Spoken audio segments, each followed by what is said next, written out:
বসে নেই Iran. Iran বসে থাকে না। তেহরান কখনো ঘুমিয়ে পড়ে না। আয়াতুল্লাহ আলী খামেনির দেশ যেখানে ঠেকে যায় সেখান থেকেই ঘুরে দাঁড়ায়। ইসরায়েল আমেরিকার বড় হামলার ধকল সামলানোর পর ফের ঘুরে দাঁড়ানোর চেষ্টায় ইরান শান দিচ্ছে নিজেদের সমর প্রস্তুতিতে। তবে একা নয়, বন্ধুদের দিকেও হাত বাড়িয়েছে তেহরান। এখন উঠেছে নতুন এক প্রশ্ন, চীন কি ইরানকে উন্নত সামরিক প্রযুক্তি দেবে? সাম্প্রতিক সময়ে বিভিন্ন গণমাধ্যমে যেসব প্রতিবেদন প্রকাশিত হয়েছে সেখানে দাবি করা হয়েছে ইরানের হাতে নাকি শিগগিরই পৌঁছে যাবে চীনা আকাশ প্রতিরক্ষা ব্যবস্থা ও যুদ্ধবিমান। কিন্তু বাস্তবতা আসলে কতটা ভিন্ন তা নিয়ে আন্তর্জাতিক বিশেষজ্ঞদের মতামত বিভক্ত। ব্রিটেনে অবস্থানরত আন্তর্জাতিক নিরাপত্তা বিশ্লেষক আবুদুহ সরাসরি বলেন, আমি মনে করি না এই ধরনের প্রতিবেদনগুলোর নির্ভরযোগ্য। এগুলো চীনের প্রকৃত নীতি বা অবস্থানকে প্রতিফলিত করে না। ইরানের হাতে উন্নত মানের আকাশ প্রতিরক্ষা ব্যবস্থা তুলে দেওয়া এখনই সম্ভব নয়। তবে তিনি ইঙ্গিত দেন ভিন্ন একদিকে।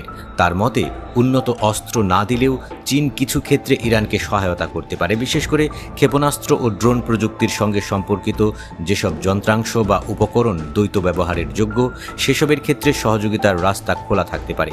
আবুদুহ মনে করেন, ইরান বর্তমানে তাদের ক্ষেপণাস্ত্র ও ড্রোন সক্ষমতা সংস্কারের চেষ্টা করছে, তাই পর্দার আড়ালে এই ধরনের সহযোগিতা অস্বাভাবিক কিছু নয়। তবে তিনি স্পষ্ট করে বলেন, এই ধরনের সহায়তা প্রকাশ্যে আসবে না।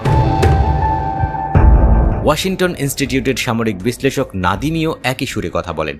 তার মতে, চীনের সঙ্গে ইরানের প্রতিরক্ষা সহযোগিতার ইতিহাসে উন্নতমানের অস্ত্র সরবরাহের নজির খুবই সীমিত।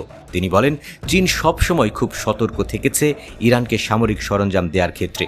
অনেক সময় সরাসরি অস্ত্র বিক্রির পরিবর্তে চীন শুধু আংশিক উৎপাদন প্রযুক্তি হস্তান্তর করেছে, যেমন উন্নত ক্ষেপণাস্ত্রের দিক নির্দেশ ব্যবস্থা বা সমুদ্রপথে ব্যবহৃত ক্রুজ ক্ষেপণাস্ত্র। কিন্তু সেই সহযোগিতাও মসৃণ ছিল না। চীনের দেওয়া সীমিত সহায়তা কাজে লাগাতে গিয়ে ইরানকে সমান্তরালভাবে নিজস্ব গবেষণা এবং উল্টো প্রকৌশল বা রিভার্স ইঞ্জিনিয়ারিংয়ের পথে হাঁটতে হয়েছে। নাদিমি বলেন, চীনের সহায়তা পাওয়া সত্ত্বেও ইরানকে বারবার নিজস্ব পথ খুঁজতে হয়েছে। এর কারণ, চীনের সহযোগিতা সবসময় খণ্ডিত এবং অনিশ্চিত ছিল। তাহলে চীন কি কখনো ইরানকে আধুনিক যুদ্ধবিমান বা আকাশ প্রতিরক্ষা ব্যবস্থা দেবে? নাদিমের স্পষ্ট উত্তর, অত্যন্ত অল্প সম্ভাবনা আছে তার মতে। এই ধরনের বড় আকারের অস্ত্র বিক্রির ফলে চীনকে শুধু আন্তর্জাতিক সমালোচনা নয়, পশ্চিমা নিষেধাজ্ঞারও মুখোমুখি হতে হবে। ফলে বেইজিং এত বড় ঝুঁকি নিতে চাইবে না।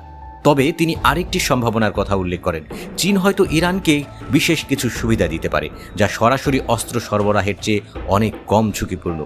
যেমন চীনের নিজস্ব স্যাটেলাইট নেভিগেশন ব্যবস্থা, বেইদো এর সামরিক সংকেত ব্যবহারের সুযোগ দেওয়া, অথবা ইরানের আকাশ প্রতিরক্ষা ব্যবস্থার সমন্বয় ঘটানোর জন্য প্রয়োজনীয় সফটওয়্যার ও যন্ত্রপাতি সরবরাহ করা। নাদিমের মতে, এগুলো সীমিত হলেও কার্যকর সহযোগিতা হিসেবে কাজ করতে পারে। সব মিলিয়ে চীন ইরান সম্পর্কের গল্পটা যেন এক অদৃশ্য নাটকের মতো। মঞ্চে দেখা যায় কিছু কূটনৈতিক হাসি, আলিঙ্গন, অর্থনৈতিক চুক্তি ও জ্বালানি বাণিজ্যের রঙিন ছবি, কিন্তু মঞ্চের আড়ালে চলে ভিন্ন খেলা, কিছু অঘোষিত সমঝোতা, কিছু গোপন যন্ত্রাংশের বিনিময়, কিংবা এমন সব প্রযুক্তিগত সহায়তা যা কখনোই সংবাদ মাধ্যমের শিরোনামে আসে না। বিশেষজ্ঞদের ভাষায়, চীন যদি ইরানকে সাহায্য করেও থাকে, সেটি হবে খুব সীমিত, খণ্ডিত ও গোপন আকারে। উন্নত আকাশ প্রতিরক্ষা ব্যবস্থা বা যুদ্ধবিমান হাতে পেতে ইরানকে এখনও দীর্ঘ পথ পাড়ি দিতে হবে।